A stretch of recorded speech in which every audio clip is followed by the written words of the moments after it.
તો જય માતાજી મિત્રો, હું છું પુષ્પા એટલે કે તમારો ભાઈ દશરથ। આજના વ્લોગમાં આપણે જે સતલાસના તાલુકો આવ્યો છે અને ત્યાં આગળ જે દુધેશ્વરી માતાનું મંદિર આવ્યું છે તે આપણે તમને બતાવશું અને વૈકણના લોકો દુધેલી માતા પણ કહીશું। અને બીજું એ કે આ મંદિર છે એ ગબ્બર ઉપર આવ્યું છે અને હવે ચઢવા માટે કોઈ પગથિયું નહીં, આપણે જાતે આપણા રિસ્ક ઉપર ચઢવાનું છે।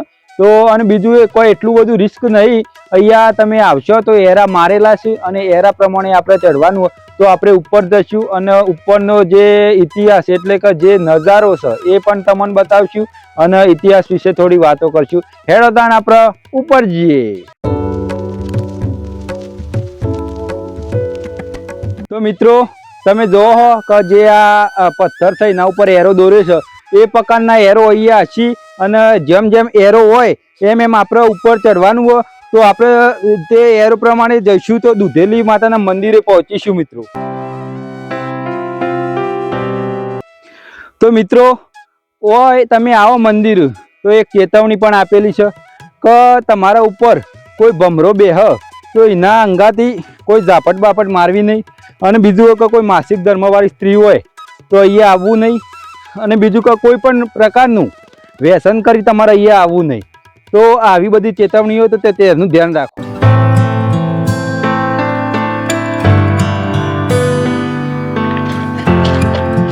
તો મિત્રો તમે અહીંયા જે આ મંદિર આવો તો આપણે એક બીજી પણ ચેતવણી કે અહીંયા આગળ જંગલ વિસ્તાર છે, તો હાલ તો કંઈ એવું છે નહીં કે ડરનો માહોલ હોય, પરંતુ આપણી સેફટી માટે તમે એકલા ના આવતા અને તમારા સાથે 4-5 જણા કે ફેમિલી સાથે આવજો તો મંદિર જોવાની પણ મજા આવશે અને ડર પણ નહીં લાગે। તો હેડો તાણ મિત્રો આપણે ચડવાનું ચાલુ જ રાખશું। તો મિત્રો આ રીતનો પગથિયો એટલે કે પગથિયો નહીં, આપણે આ રીતનું આપવાનું છે। તમે જોવો છો થાક લાગે, જે ચા વધારે પીતા હોય ને એને તો વધારે થાક લાગશે અને આ જોઈને તમને એવું થશે કે હું ચા બંધ કરી દઉં, પણ આપણે તો એક જ દારૂ આપવાનું હોય એટલે તમારે હેડવાન રાખવું પડશે। તમારે પુષ્પા તો ઓયથી ભય પરવાન કરે પણ ના, તમને બતાવી દેવાનો આપણે બ્લોગ, અને પછી ભય પરવું હોય તો વિચારશું। તમે જો આ નજારો જોઈ શકો ઓયથી ડુંગર ઉપરથી।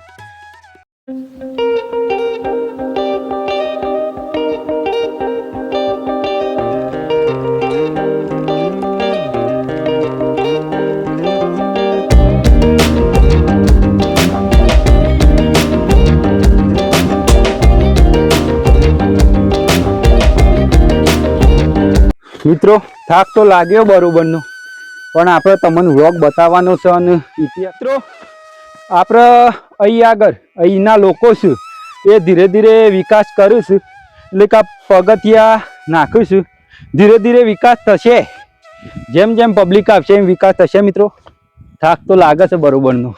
તો મિત્રો અહીંયા આગળ જે ડુંગર છે અને ડુંગરને નીચે એક મંદિર આવેલું છે, એટલે કે જે આપણે દુધેલી માતાના મંદિરે જઈએ છીએ તે વચમાં ડુંગર આવે અને ડુંગરની નીચે આ મંદિર છે। મિત્રો તમે જોઈ શકો છો। મિત્રો આપણે દર્શન કરી લેવું,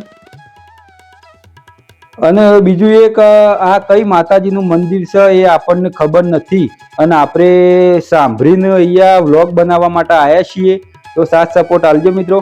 તમે જોવો છો આ રીતનું મંદિર છે અને ઉપર તમે જોવો છો એ આખો પથ્થર છે એટલે કે ડુંગર છે, ડુંગરની નીચે મંદિર છે અને આગળ છે એ દુધેલી માતાનું મંદિર છે। તો આપણે જઈને બતાવશું, હજી તો આપણે ચડવાનું બાકી છે। તમે જોવો છો મિત્રો।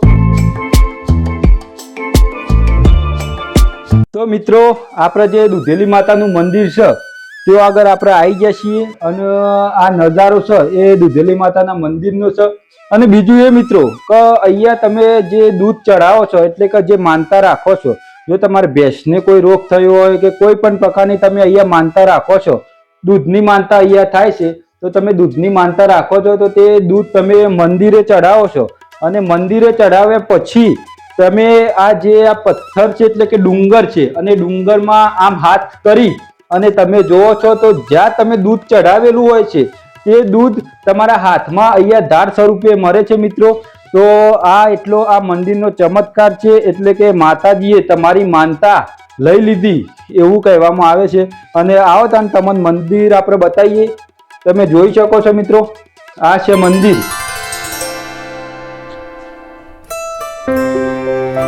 અહીંયા લાઇટની કોઈ સગવડ નથી મિત્રો, પણ ઘણા લોકોને આ મંદિરની ખબર નથી. પરંતુ તમારે આવવું હોય તો અહીંયા જે સતલાસના તાલુકો કહેવાય છે તે સતલાસના તાલુકામાં આ મંદિર આવેલું છે, ગબ્બરની વચ્ચે મિત્રો આવેલું છે.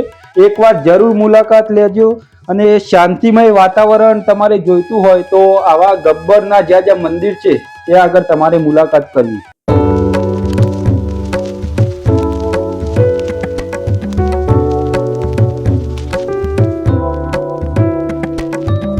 તો મિત્રો અહીંયા જે આ મંદિર જોયું એના સિવાય પણ એક ડુંગર ઉપર, એટલે અહીંયાથી આપણે ડુંગર ઉપર પાછું ચડવાનું છે અને ત્યાં આગળ એક મંદિર આવેલું છે, તેની પણ આપણે મુલાકાત કરીશું. તો હેડોદાન આપણે એ મંદિર જોવા. તમે અહીંયાથી આપણે જે ગબ્બર છે એટલે કે ડુંગર છે એના ઉપરથી તમે નજારો જોઈ શકશો મિત્રો. આ જે છે એ ધરોઈનું પાણી આવે છે, એટલે કે ધરોઈ ડેમ છે ત્યાં આગળનું પાણી આવે છે. આટલા આપણે નદી કહેવાય, સાબરમતી નદી આવે છે, સાબરમતી જ ને. તો મિત્રો આ છે એ સાબરમતી નદી છે અને આ આપણા ગુજરાતની અને મહેસાણા જિલ્લાની એક જીવાદોરી સમાન જે ધરોઈ ડેમ છે એ કહેવાય છે મિત્રો. અને તમે જો છો અહીંયાથી બધો નજારો તમે જોઈ શકો છો મિત્રો.